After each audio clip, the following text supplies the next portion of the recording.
What's going on, everybody? Welcome to the Week 12 Monday Night Football Showdown breakdown here on Sharp Sports Network. I'm going to be breaking down this game between the Baltimore Ravens and the Los Angeles Rams. Just to do a quick recap of this weekend, we absolutely crushed the main slate. Derrick Henry went off. Odell Beckham went off. We crushed the Sunday Night Showdown slate. We had Tevin Coleman, Devontae Adams, and George Kittle all score. It was incredible. We had a couple takedowns. It was just an incredible night. Looking to keep that going today. It's going to be a jam-packed slate here with this game. There are a lot of high-priced guys. We can already see Lamar Jackson, the captain spot, is $20,000. It's arguably the highest price we've ever seen of somebody on a showdown slate. It's going to be pretty much near impossible to play him in the captain spot. But I have a bunch of contrarian plays that I think are really going to set this showdown slate apart from others. One thing I do want to note here is that the Baltimore Ravens do not throw the ball too much. I think Lamar Jackson tries to use his legs a lot. Hasn't thrown over 30 times too much this season, especially in the past 4 games. I expect Lamar Jackson to be an absolute lock in all formats tonight. I think it's definitely somebody that you have to play no matter what. But there's a bunch of different options I'd rather take at captain spot. Cooper Kupp is an interesting captain play, but if we're just looking at the Rams, Jared Goff didn't throw a lot against Chicago, but he generally throws a ton. He's facing a pretty stout running defense. Both teams have pretty stout running defense, so I don't really have too much interest in the running back plays here today. But the passing defenses from both are pretty mediocre. It's nothing crazy. Middle of the pack, 16th, and I believe the Ravens are about 15th. So for me, nothing really crazy stands out today. I think you can play both quarterbacks. It's fine. There is a huge price difference between Jared Goff and Lamar Jackson. It's massive. I'd rather play Lamar Jackson for his rushing upside. But for me, if I'm two captains I'm interested in, I'm very interested in Mark Andrews here today. 3 touchdowns over the past 2 games. It seems like when they get in the red zone, Lamar Jackson either runs it in or he looks his way. We saw last week an absolute onslaught against Houston. Lamar Jackson just was all over the place, and Houston has a pretty solid defense. Even against New England, we saw Lamar Jackson had a solid game. So I think you can play Mark Andrews here with Lamar Jackson to kind of diversify the lineup here. You can play Cooper Kupp as well, and then you can run it back with both kickers and then play Gerald Everett. I think Gerald Everett is a very, very buy low today. 4.8K. We saw him last week at 8K on that showdown slate against the Bears. I mean, he had only 1 target, but prior to that, he's had 2 double-digit targets in the past 4 games. So I definitely think Gerald Everett is a buy low spot here today. But this would be some sort of a build if I was targeting the side of Baltimore, which they are favored. This game has a 47 over-under, so I think it's an interesting spot. But I actually might rather fade Cooper Kupp today on the slate. Slot receivers have not had too much success against Baltimore, but they are getting Robert Woods and Brandon Cooks back, who do eat into Cooper Kupp's overall target share, and they're like 2,000 to 3,000 cheaper. So I would rather take these guys, to be honest. So if I wanted to, I would rather take Robert Woods than Brandon Cook. Robert Woods sees definitely more targets. You could captain Robert Woods. You could play both quarterbacks. You could play Mark Andrews, and then you could run both kickers. It would definitely work this way. I think both kickers are going to be viable today to make sure that you can get in both of these studs in Lamar Jackson and somebody like Mark Andrews or Jared Goff. I don't really have too much interest in Marquise Brown today on the slate. 8K for somebody who doesn't really get too many targets. I'd rather just pay $1,200 more for Mark Andrews, who I know is going to get at least some sort of targets. But Lamar Jackson should be a priority on the slate. I don't want to pay 10-2 for Mark Ingram. He doesn't get the volume. I don't really want to pay that much for Cooper Kupp. Even when he was the sole receiver with Brandon Cooks and Robert Woods out last week, Chicago defense held him to 3 receptions for 53 yards. He had a solid game against Cincinnati. He didn't even have a big game against Atlanta, who's really been terrible at getting attacked through the air. So I do like these low-tier receivers, like Brandon Cooks. I like Brandon Cooks a lot. He had a solid game against Atlanta. I like Robert Woods a little bit more than Brandon Cooks. He had a very solid week against Atlanta, had a solid week against Pittsburgh here. Has not had too much touchdown success, but not really for any of the guys here.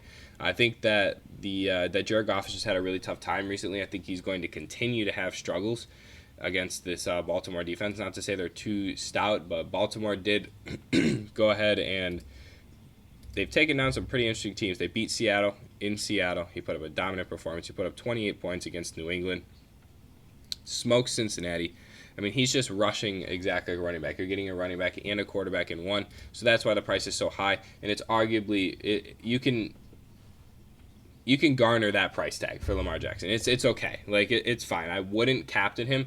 The moment you put him in captain, your whole lineup is down to 6K.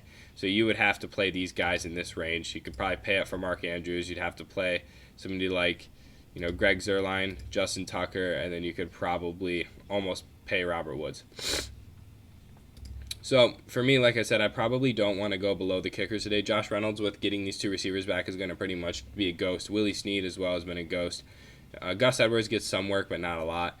So for me, I'd probably, as far as the receivers, like cash game core, I really like Mark Andrews at captain.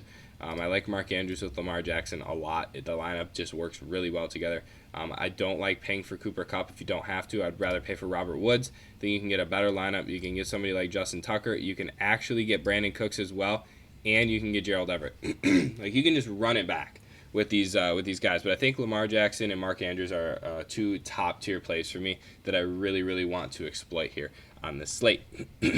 So let's head over to FanDuel, where I want to captain Lamar Jackson. On FanDuel, I really want to captain Lamar Jackson. I think it makes the most sense. 17.5 is probably the top price tag we've ever seen for one of these guys. They have Todd Gurley priced up. They have Cooper Kupp priced up. And Mark Andrews is only 12.5K. It's a super buy low spot. I want Robert Woods on a buy low.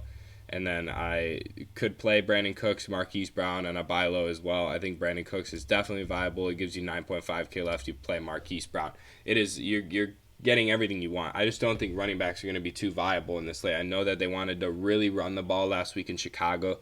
The Rams had two wide receivers depleted. They were missing Brandon Cooks. They were missing Robert Woods. They had no choice but to feed the ball to Todd Gurley. So it made a bunch of sense to really, feed him the ball. But if we just go back and look at Todd Gurley's game log here, prior to that game, he hasn't had over 20 rushing attempts the entire season.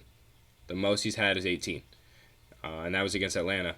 So prior to this, he's really been a ghost. And the only reason they did that is because they were missing two star wide receivers. So I really expect them to go back to their old play style. I really expect that you see Jared Goff sling it a ton, and I don't think Todd Gurley's going to have too much success. Mark Ingram, same thing. With Lamar Jackson playing, it's really tough for Mark Ingram to get carries. He has never had over 20 carries his entire season. He's had some big run plays that really added to his overall upside, but other than that, he's not a running back that you can count on. If I'm looking for some sort of a GPP stack, I'd probably fade Lamar Jackson. For a GPP, I'd probably play like Robert Woods with Jared Goff and Cooper Kupp, run it back with Mark Ingram, and then play one of these low-tier guys like Seth Roberts to catch a crazy touchdown, or Willie Snead, somebody like that. But I just don't think in any format today you should probably fade Lamar Jackson. I think you can captain other guys in tournaments, but I don't think you should fade Lamar Jackson. I think on FanDuel he should be your captain. I think it makes the most sense to really capture that amount of upside. And I don't think you have to play both quarterbacks today. If we just come back over here and we look at Jared Goff's play log, I mean, only like 20-point performances against terrible defense. Cincinnati and Atlanta both ranked top in like dead last in passing defense. Prior to that, San Francisco, top defense, 2 points. Seattle, middle of the tier defense. Right here, Tampa Bay, 27 points. Awful pass defense. Cleveland, awful pass defense. Same with New Orleans and Carolina, solid pass defense. When he faces solid pass defense like Pittsburgh, Chicago, he puts up dud performances with a bunch of interceptions. I mean, he's throwing the ball 41 times against Pittsburgh and he only puts up 6 fantasy points. It's quite abysmal. So, I mean, Lamar Jackson, like I said, he's not throwing the ball a lot, only 24 attempts average over the past 3 games, but he's rushing 10 times, 16, 14, and he still has the touchdown upside. 4 touchdowns thrown, 3 touchdowns run. Like, it's crazy. He has yet to really get the touchdown, the 300-point bonus, except for week 1 against Miami. He gets a pretty interesting matchup here. 16th ranked defense. I think this is a solid spot. I think defenses are definitely in play today as well. I think you can look for the Ravens defense to really go at Jared Goff. They have been putting up an incredible performance even against some of these top teams. Houston, they only allowed 7 points. Even when they allowed 20 points against New England, they still picked Brady off. They sacked him twice. It was a pretty interesting performance here. So I really like defenses as well in tournaments. But the core for me is probably going to be Lamar Jackson, Mark Andrews, and Robert Woods. I really like Robert Woods today on both sides. His price is just incredibly, it's abysmal, to be honest. So with that being said, appreciate you all tuning into this video. Hope you guys all cashed out this weekend and had an incredibly profitable weekend as well, like we all did over here at Sharp Sports Network. This video is going to be coming out around 11 o'clock Central Time. Stay tuned for the giveaway announcement. I'll be posting a Twitter video around 1 or 2 p.m. Central Time. We are announcing an incredible week of just nothing but giveaways and raffles. You're going to enter some of them, just win some free cash throughout the streams, videos, stuff like that. So with that being said, comment your favorite play down below and for enter to win a prize. I'm not going to tell you what it is, but comment down below. I'll select one person from this video to win a prize. I'll DM you on Twitter, and we'll make it happen. So with that being said, good luck to everybody today on the slate. If you're a member, stay active in the Discord. Cheat sheet will be out later this afternoon. Good luck to everybody, and I will see you tomorrow for the first look video looking at Week 13. Peace.